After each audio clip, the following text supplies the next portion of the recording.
this book. I mean, a lot of pages for one thing, and I'm only going to read a few. So I'm going to focus on Trevor and just read a few passages so you can get a sense of who he is. It started with a gift.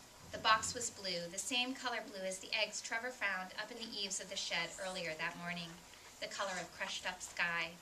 Mrs. D gave it to him after the bell rang and almost everybody else had already packed up their stuff and headed out the door.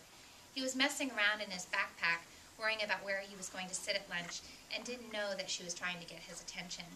But then she touched his arm real soft with her talcum powder hands and said, "Trevor, dear, can you wait just a minute, please? I have something for you." Mrs. D was the art teacher at Trevor's school.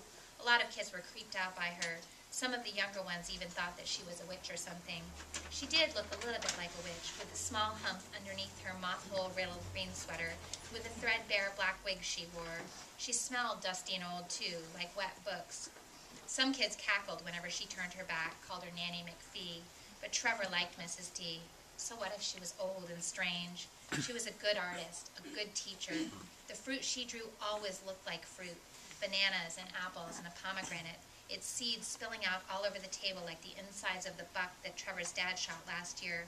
Plus, Mrs. D was always giving him things to bring home, a box of waxy oil pastels, some tubes of acrylic paint that she was about to throw away. One time she gave him a set of colored pencils that weren't even opened yet. Besides, Trevor liked being in the art room. He loved the smell of paint and paste, the dusty, musty scent of it all. He liked the way the canvases looked like boys leaning against the brick walls. He liked the paint-splattered floors, the rough wooden work tables, the high ceilings, and the quiet. It was almost like being in a library here, and when the doors closed behind him, he felt suddenly secure, sheltered, at peace. He opened the box and pulled out a camera, a real camera, heavy and black with a glass lens, the old-fashioned kind. For the last few weeks, they'd been doing a unit on photography, and this camera was like the one each student was allowed to sign out. This one was brand new. "Have you ever had your own camera before?" she asked. He shook his head. He thought of the slideshow she'd shown them last week. Ansel Adams, that was the landscape guy. Some old lady who took pictures of flowers. But Trevor had liked the picture of people, the portraits, the best. Faces. Mrs. D had explained that photographers could be artists, that a good photographer uses the light to make ordinary or even ugly things beautiful. He thought about the kind of pictures he might take, about the faces he knew. The school will probably do away with the darkroom eventually, move everything to digital, but for now I can still teach you how to develop the film, how to make prints. Her head shook back and forth like a bobblehead doll, her voice made of tissue paper. "I want to see the world the way you see it, Trevor." He wasn't sure why Mrs. D took an interest in him. He wasn't a good artist, not like Angie MacDonald in class, whose paintings always looked like they were supposed to. The things he drew never matched what was inside his head. He couldn't get what was up there on the page, and he wasn't sure anybody would want to see that anyway. But since 6th grade, Mrs. D had looked at him like she saw someone special inside there. Nobody had ever looked at him like that before. He'd been thinking a lot lately about the way people looked at him. He'd grown so much since last year, he barely recognized himself in the mirror. He'd outgrown every pair of pants, every pair of shoes he owned. He felt like the Incredible Hulk busting out of his own clothes. Kids had always been mean to him, teased him, but now the same kids moved away when he walked down the halls at school, pretending like he wasn't there, but still making sure to get out of his way. His teachers, except for Mrs. D, now looked at him like he was one of the bad kids, like he was the troublemaker. His mother looked at him with sad eyes mostly, though he knew she was trying not to. If pity were a picture, it would be a picture of his mother. His dad's face was full of worry, too, though he tried not to show it. His little sister, Gracie, was the only one who didn't look at him with some shade of disgust or disappointment. But she was only 5. What did she know? "Thanks," he said, and took the camera from Mrs. D and turned it over in his hands, excited to give it a try.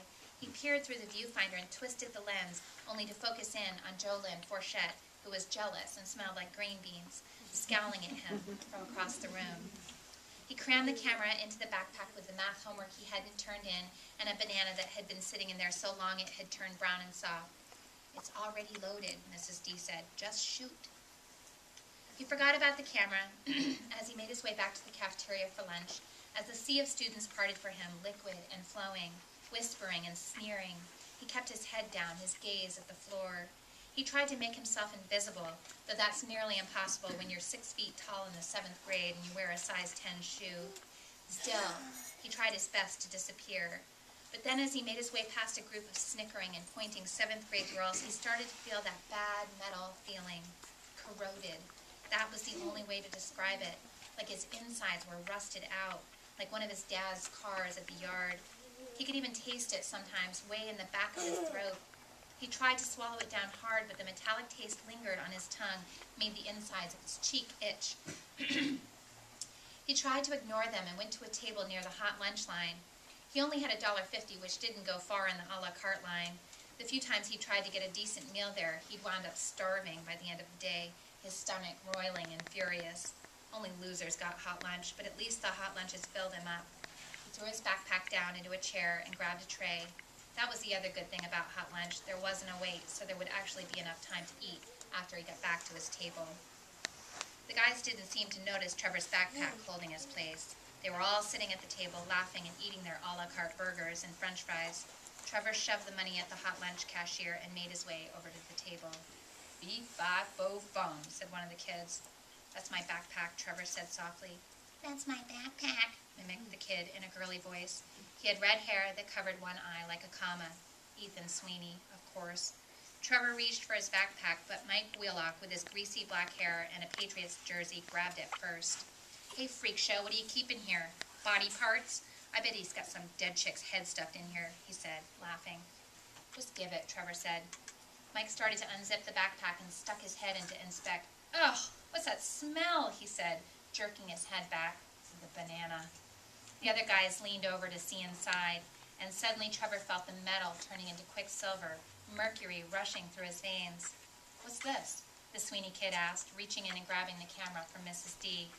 "I said give it," Trevor said. He thought about Mrs. D, picking out the camera, paying for it out of her own pocket. He thought about what the kid might do to it. Give it," mocked Ethan, his voice high and sharp. Normally, Trevor would just ignore these guys, but lately he couldn't seem to control himself. It was as if this new body of his, these new hands, had a mind of their own. So the next thing Trevor knew, his tray of spaghetti was flying onto the floor, and his fists were swinging, though they connected with nothing but air. The whole cafeteria erupted, the chanting starting small and growing bigger like a heartbeat. Fight, fight, fight. His eyes stung and his mouth flooded with the taste of metal, but before he had the satisfaction of his fists making contact with Ethan's face, someone was yanking his collar, hard, choking him. He shook his head like a dog on a chain, and the hands let go, making him stumble backward. "All right, that's enough. Break it up," Mr. Douglas, the janitor, said. Trevor blinked hard, and when his eyes focused again, he noticed the way the sunlight was shining through the cafeteria window, casting his own shadow, enormous and dark, on the filthy cafeteria floor. And he thought about the gift from Mrs. D, about the camera, about how he might capture this picture, his own terrifying silhouette, and all of the other kids' faces staring at him with something between fascination and horror.